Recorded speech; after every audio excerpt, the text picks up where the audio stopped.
very good afternoon to you and welcome to Lunchtime News, coming to you live and direct from the Newsfirst studio here in Colombo. I'm Stephanie Lazarus. Before we go into the stories in detail, here's a look at the headlines. Mismatch confirmed between DNA samples of Kundea and the DNA found on the body of Seya Sandeumi. 3 students topped the 2015 Grade 5 scholarship examination. Warm reception extended by the Emperor of Japan to Sri Lanka's Prime Minister Ranil Wickremesinghe. Now on to those stories in detail. It has been confirmed that the DNA samples of Dinesh Priyashant alias Kundea, who was arrested and remanded in connection with the murder of Seya Sandeumi, and the DNA found on the body of the victim do not match.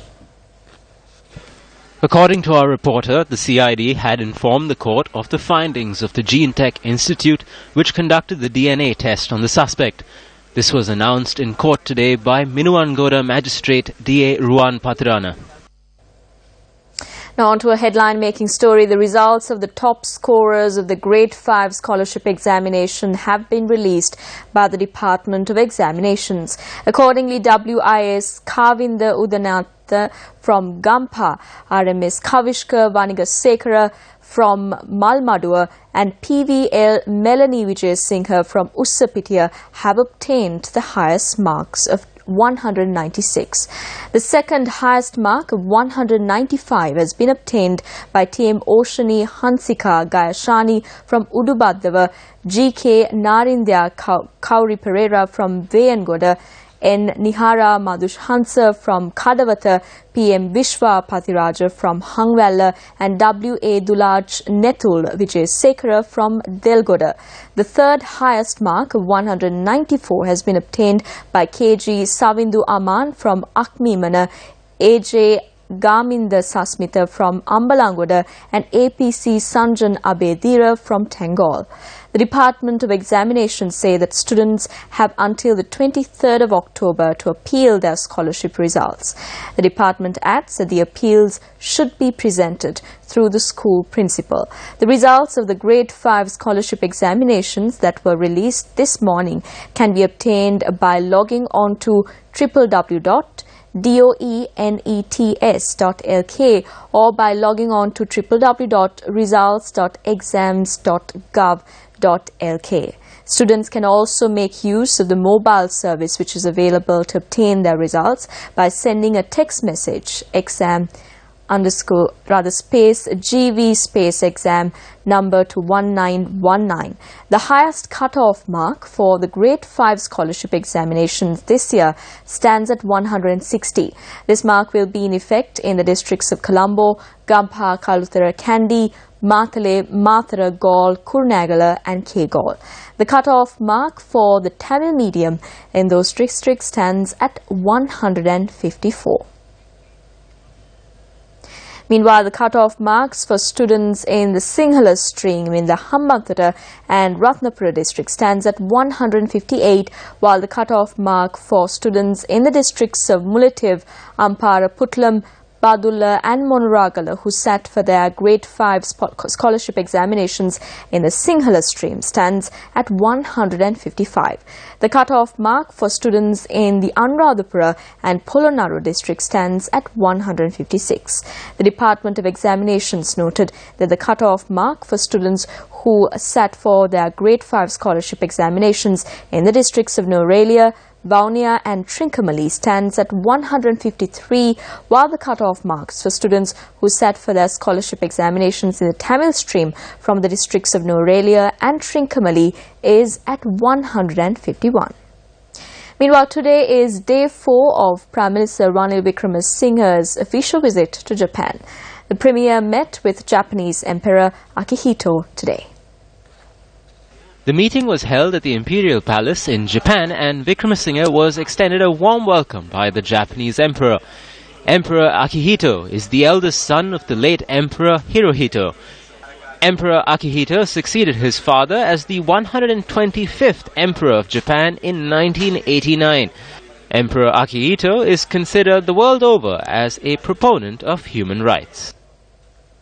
On to a story of an initiative of Newsfirst, a campaign titled For Our Children to ensure the protection of children and build a better future for the children entered its third day today. This island-wide awareness campaign is organised by Newsfirst together with the Ministry of Law and Order and Prison Reforms. The campaigning in the south commenced from Hambantota Vidyalaya this morning. The program aims to raise awareness among all citizens on child protection. Handbills were also distributed as part of the campaign. The campaigning in the south is expected to reach Thanamalvila this evening. Meanwhile, the For Our Children campaigning in the north commenced this morning from the premises of the Jaffna District Secretariat. The event got underway with District Secretary N. Vedanagam presiding. The Minister of Foreign Employment, Thalatha Tukul, says that legal action will be taken against anyone violating regulations, even if they are from her own ministry. She made this statement at a media briefing convened to provide an explanation on the recent incidents of fraud committed in the issuance of tourist visas to travel to Kuwait.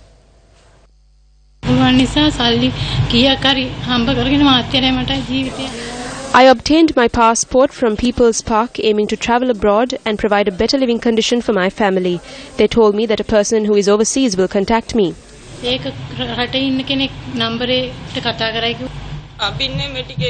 My child is 2.5 years old. I know the person who sent me. I have all his details.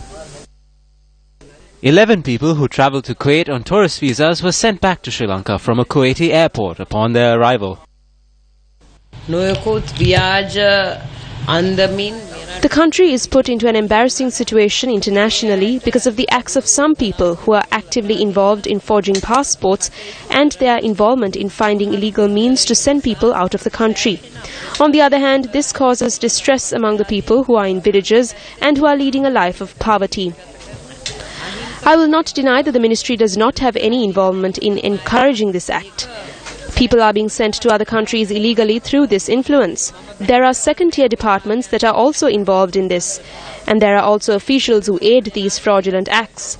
I, as the subject minister, will assure you that punitive measures will be taken against such officials within the ministry and others involved devoid of their status. Well, still in local news, the 199th edition of the Newsfirst Classroom Workshop is currently being held at the Isipathana College, Colombo. The workshops are being organised with the aim of developing the media literacy of students in the country. Students are enthusiastically participating in the workshop, which includes a number of practical activities as well.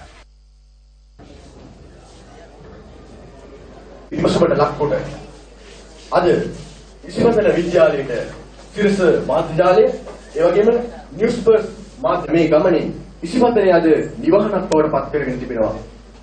ඉතින් Train services along the upcountry railway line have been restored after services were disrupted as a result of a train derailment. The railway control room said that train services were restored early this morning while a speed limit had been imposed near the site of the derailment. The train plying from Talemana to Colombo had derailed near the Migas junction, which is between Galgamu and Ambanpula. The derailment took place at around 4 p.m. yesterday.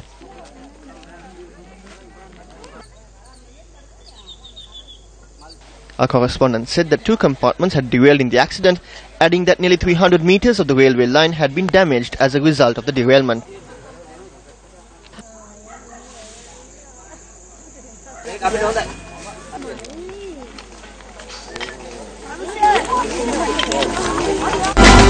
Well, there you go. That's a wrap of Lunchtime News. Remember, to stay ahead, you need to stay close to Newsfirst. For that, you simply need to log on to our website, www.newsfirst.lk. I'm Stephanie Lazarus.